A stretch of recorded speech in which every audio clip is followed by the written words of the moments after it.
Hey aspirants, this session is presented by the Biotree channel, where we'll be discussing from the topic respiratory volume and capacities from the chapter breathing and exchange of gases.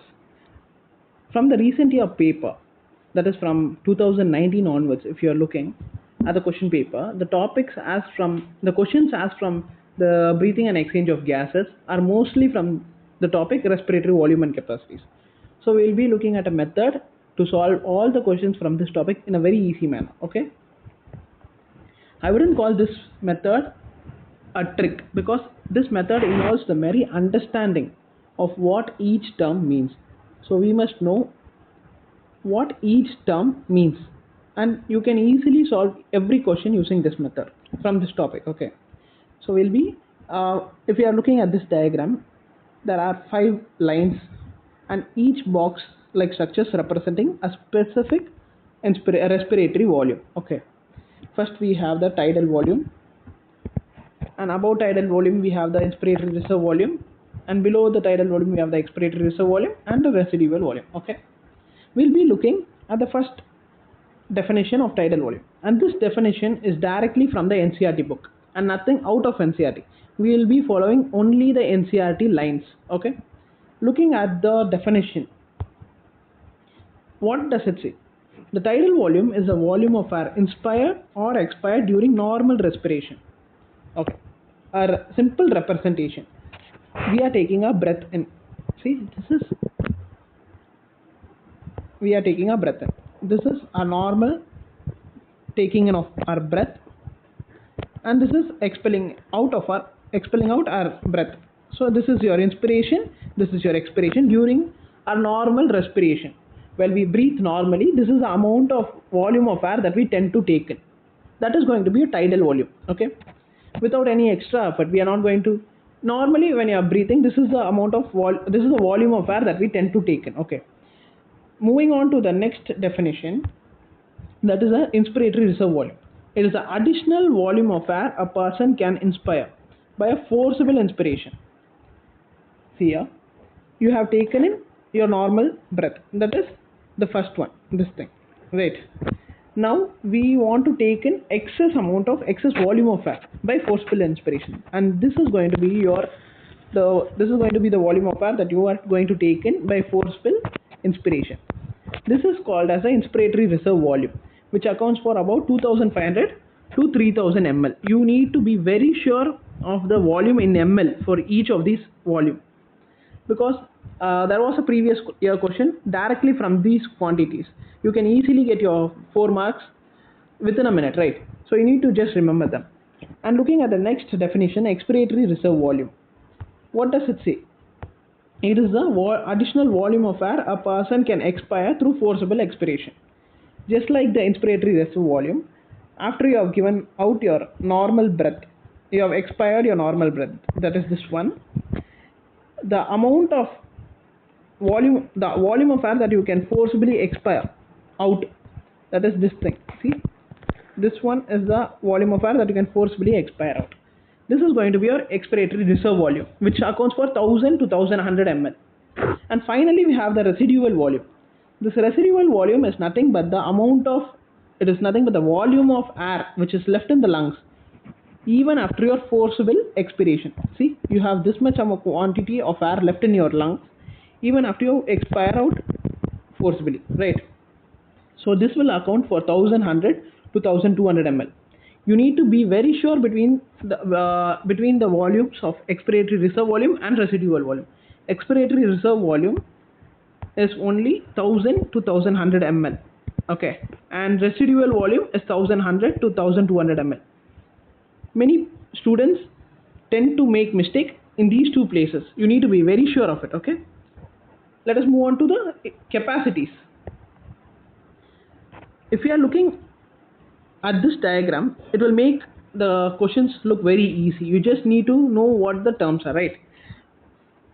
Let us go by the diagram from the definition. First we have the inspiratory capacity. What does this capacity say? See here, it is the total volume of air a person can inspire after normal expiration. See here, look at the diagram. I will tell you clearly. You leave in your breath out normal, you just expire your breath out in a normal manner. This is going to be a tidal volume. See, you have left your breath out, and that is the tidal volume. Now, the total volume of air that you can inspire, you can breathe in, the total volume, that is going to be, first, the tidal volume is the normal breath in that you take out, right? Breath in that you take in. And next is the inspiratory reserve volume. This is the additional amount of air that you can take in by forceful inspiration. So the total amount of air is going to be both tidal volume plus inspiratory reserve volume. Because you see, this is going to be the total amount of volume a person can inspire. So isn't it easy? This method is very easy. Let us look at the next definition. See, what is it? The expiratory capacity, nothing but the total volume of air a person can expire after normal inspiration. See here, again from the diagram, you are normally inspiring, which is this one. You are taking your breath in under the normal respiration. That is going to be a tidal volume. Now the total amount of volume of air that a person can expire out is nothing but, see, it is going to include normal breathing out plus the additional amount of air that you can breathe out excessively by forcible expiration, which includes your tidal volume plus expiratory reserve volume. Right. This is going to be your expiratory capacity. Next one is the functional residual capacity. See, what is that? It is nothing but the volume of air that will remain in the lungs after normal expiration. Again, looking at the diagram, I think now you can do it on your own. See here, you are leaving your breath out in a normal manner. That is nothing but your tidal volume. You have breathed out normally. The additional volume of air that is going to be remaining in your lungs is nothing but this thing, the expiratory reserve volume and the residual volume, because you have left out your breath in a normal manner, which will account for the tidal volume. And the additional amount of air present now is going to be your expiratory reserve volume and your residual volume. This will account for about how much? ERV plus RV, right? That will be around 2100 to 2300, right? This is going to be your functional residual volume. And moving on to the next definition, that is the vital capacity. What does it mean? See here, looking at the definition, the maximum volume of air a person can breathe in after forced expiration. See here, this was a previous year question, so you need to just now you can understand these concepts very easily, right? Look at this. We have, what does it say? Maximum volume of air a person can breathe in after forcible expiration. You breathe out in a normal manner, the first step, and second, you forcefully expire the remaining air. That is going to be your expiratory reserve volume. Now the total amount of air that I can take in from this state is nothing but, see here, I am taking my breath in, that is at the ERV level I am taking my breath in, then we have the tidal volume, and finally the maximum amount of air that I can take in, that is the inspiratory reserve volume. So vital capacity, just like we do in a yoga meditation, we tend to leave our maximum breath out and take in our maximum breath in.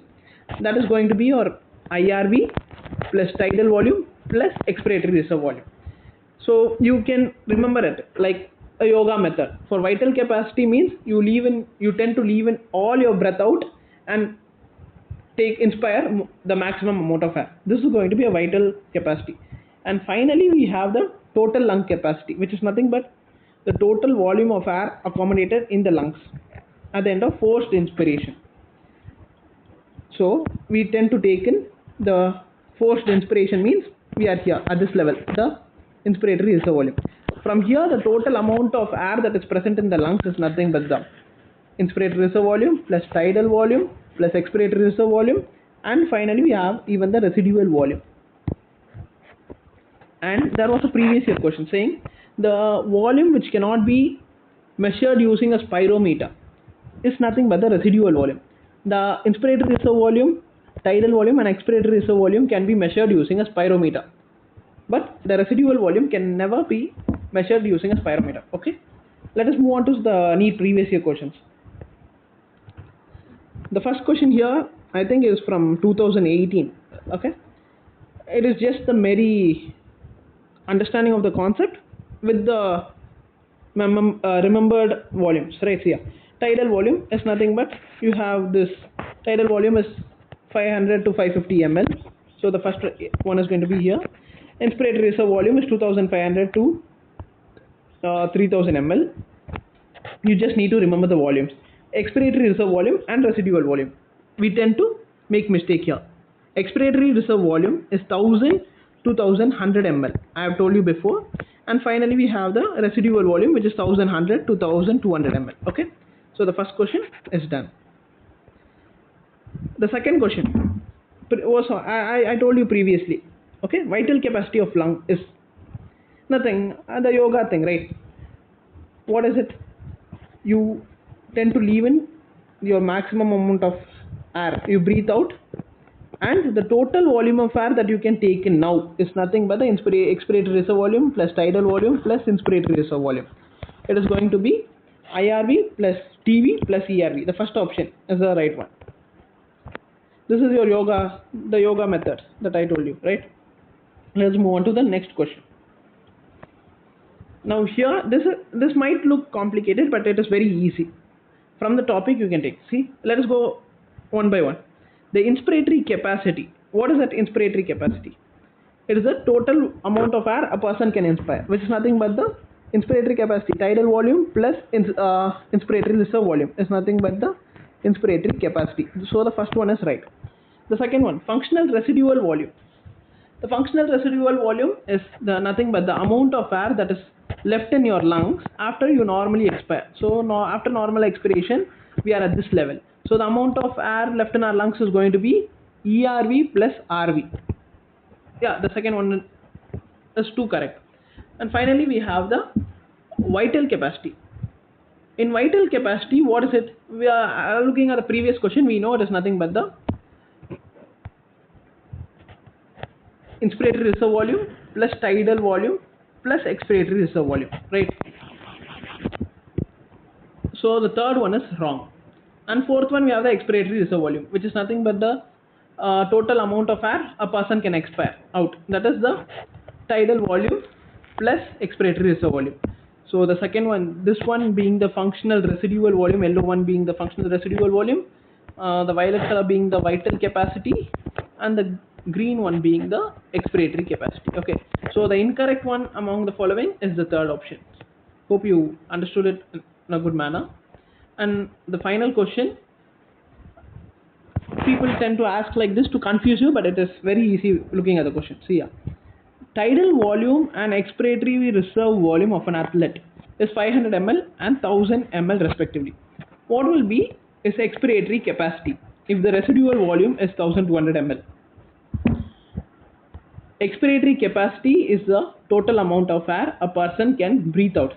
That is nothing but tidal volume plus expiratory reserve volume. So there's no role of residual volume playing here.